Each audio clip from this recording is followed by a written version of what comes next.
And very good evening to all of you. This is doctor Saurabh from department of general surgery RIMS Ranchi. अभी फ़िलहाल मैं रामगढ़ में हूँ। यहाँ पे मेरी डीआरपी पोस्टिंग लगी है और इस वीडियो का टाइटल क्या है, बहाने मत बनाओ, डोंट गिव एक्सक्यूज़।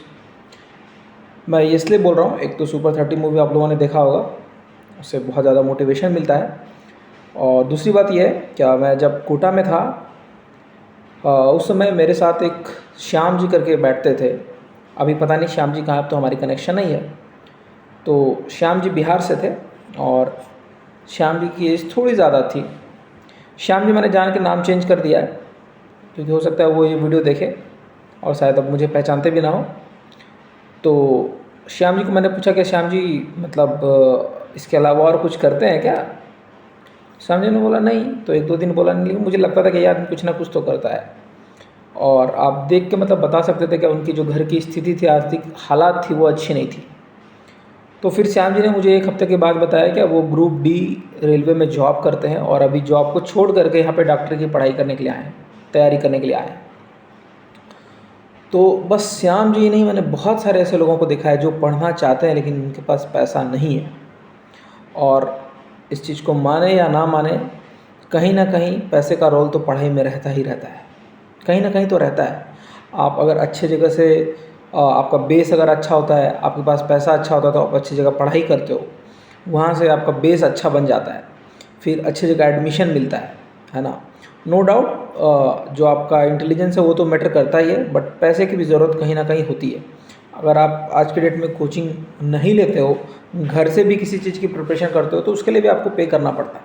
तो मैंने बहुत सारे ऐसे लोगों को देखा है जो कि मेरे से बहुत मैं तो कहीं नहीं आता हूँ, बहुत ज़्यादा मेरे से ज़्यादा क्लेवर थे, लेकिन उनके पास पैसा नहीं था, उनकी आर्थिक स्थिति ठीक नहीं थी, फिर भी उन्होंने कहीं से पैसा जुगाड़ करके पढ़ाई किया। वो अलग बात है, सिलेक्शन होना नहीं होना, दैट्स अदर थिंग। तो इसलिए बहाने मत बनाइए। हमने बहुत सारे लोगों को ऐसे देखा है, बहुत सारे पिताजी को ऐसे देखा है कि रात भर उन्होंने बिस्किट और पानी पी करके रात गुजारा है कि बच्चे को दिल्ली में पढ़ा रहे हैं, बच्चे को कोटा में पढ़ा रहे हैं, उनके लिए फ़ीस भेजते हुए मैंने देखा है ना। बहुत सारे मेरे करीबी हैं जिनको मैं जानता हूँ, जो अभी मेडिकल कॉलेज में पढ़ रहे हैं, बहुत अच्छे पोस्ट पे हैं। तो इसलिए बहाना नहीं बनाना है ना। कोई भी चीज़ दुनिया में कोई भी चीज़ कठिन नहीं है। अगर एक बार अच्छे से आप अपने फादर और मदर को और उनके हार्डवर्क को याद कर लेंगे तो आप हर एक चीज़ क्रैक कर सकते हैं। मैंने ऐसे भी पिता को देखा है ना, ऐसे भी पिता को देखा है कि जूता आगे से पूरा फटा हुआ है ना, और बेटा क्या है, कोटा में मेरे साथ पढ़ रहा है और बेटा हर एक हफ्ते क्या कर रहा है, मूवी जा रहा है। ऐसे भी लोगों को देखा है, ठीक है। तो फादर्स और मदर्स आपके लिए बहुत कुछ करते हैं, बहुत कुछ करते हैं। आपको वो चीज़ अभी नहीं पता चलेगा, जब आप गार्जियन बनेंगे तो पता चलेगा ना। तो एक्सक्यूज़ देना बंद कीजिए कि ये नहीं था, वो नहीं था, ऐसे नहीं था, वैसे नहीं था। जिसको करना होता है वो कर लेता है, जिसको नहीं करना होता है, सब कुछ रहने के बावजूद वो नहीं कर पाता है।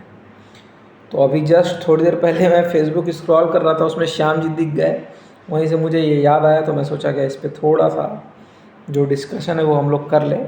तो बहाना बनाना बंद कीजिए और पढ़िए, खूब मेहनत से पढ़िए। क्योंकि क्या होता है ना, जब मेरे पापा मेरे को छोड़ने के लिए जाते थे ना, तो भागलपुर से मैं ट्रेन पकड़ता था दिल्ली के लिए, और फिर वहाँ से हजरत निजामुद्दीन एक रेलवे स्टेशन है, वहाँ से कोटा जाता था।